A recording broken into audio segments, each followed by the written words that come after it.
Myths of Sheogorath by Mimophanes. Sheogorath invents music. In the earliest of days, in a time when the world was still raw, Sheogorath decided to walk amongst the mortals. He donned his guise of gentleman with a cane and moved from place to place without being recognized.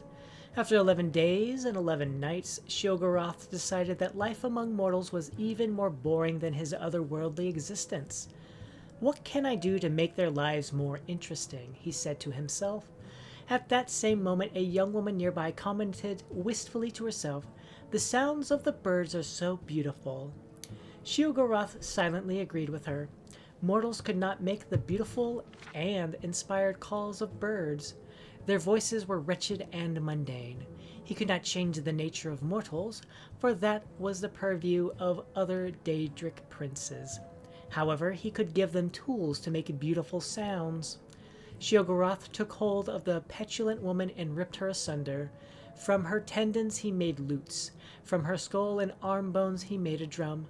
From her bones he made flutes. He presented these gifts to the mortals, and thus music was born. Sheogorath and King Leander. King Leander was known to be an exceedingly rational man. He lived in a palace that was so small, simple structure, unadorned with art and ugly to look upon. "I do not need more than this," he would say. "Why spend my gold on such luxuries when I can spend it on my armies or on great public works?" His kingdom prospered under his sensible rule. However, the people did not always share the king's sense of practicality. They would build houses that were beautiful to look upon, although not necessarily very practical. They devoted time and energy to works of art. They would celebrate events with lavish festivals. In general, they were quite happy. King Leander was disappointed that more of them did not follow his example and lead frugal, sensible lives. He brooded on this for many years. Finally, he decided that his subjects simply didn't understand how much more they could accomplish if they didn't waste time on those frivolous activities. Perhaps, he reasoned, they just needed more examples. The king decreed that all new buildings must be simple, unadorned, and no larger than was necessary for their function. The people were not happy about this, but they liked their king and respected the new law. In a few short years, there were more plain buildings than ornate ones. The citizens used the money saved to make and buy even more lavish art and hold even more excessive celebrations.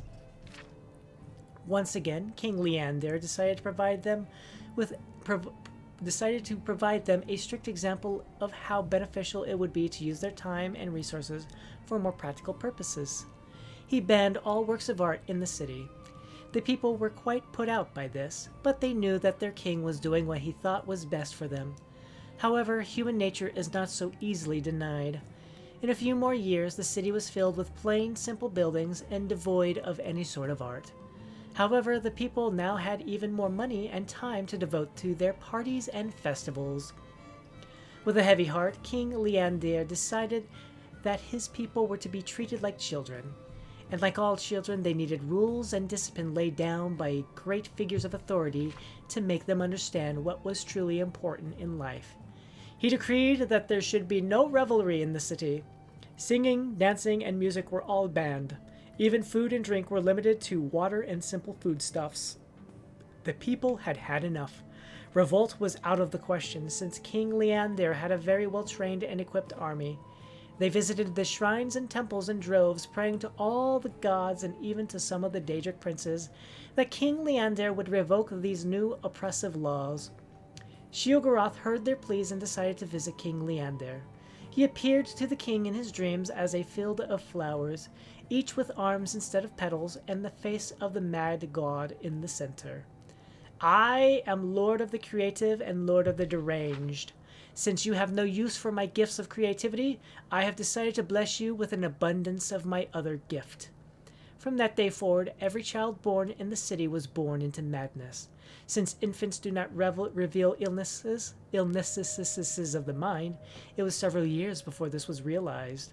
The king's own son was among the victims, suffering from seizures and delusions. Yet King Leander refused to change his ways. When his son, Glint, was 12 years old, he stabbed his father while Leander was sleeping.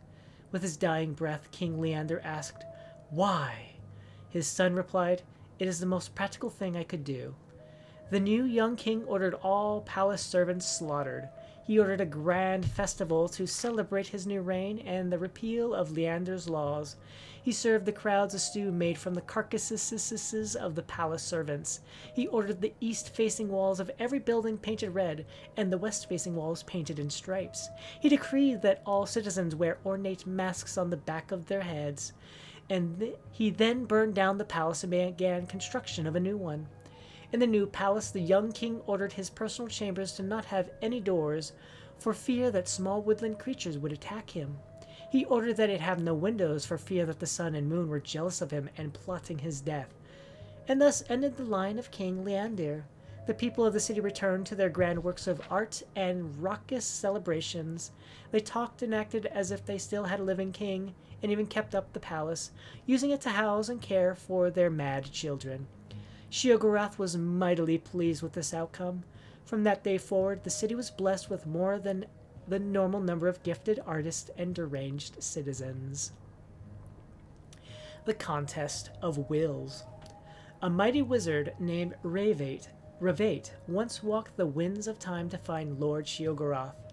His intent was to win a favor from this most capricious of the Daedric princes. Upon finding Sheogorath, Ravate spoke humbly to him. "Lord Sheogorath, I beg a favor of you. I would gladly drive 1,000 men mad in your name if you would but grant me the greater magical powers." Fortunately for Ravate, Sheogorath was in a playful mood. He proposed a game.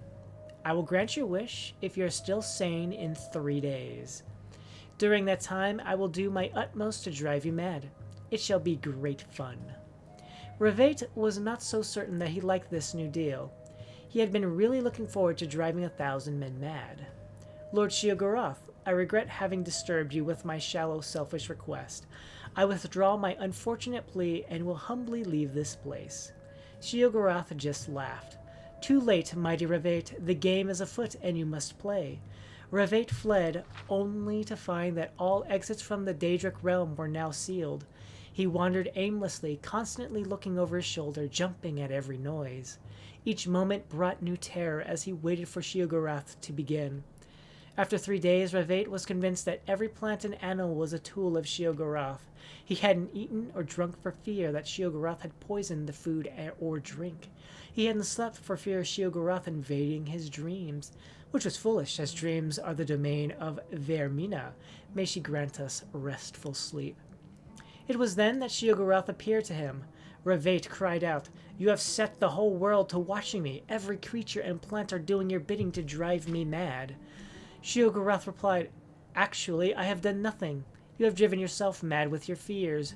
Your delusions prove that you are truly deranged, and therefore I win. While you wanted to make 1,000 men mad, I only wanted to break one man's mind, yours." From that day forward, Ravate served Sheogorath's every whim.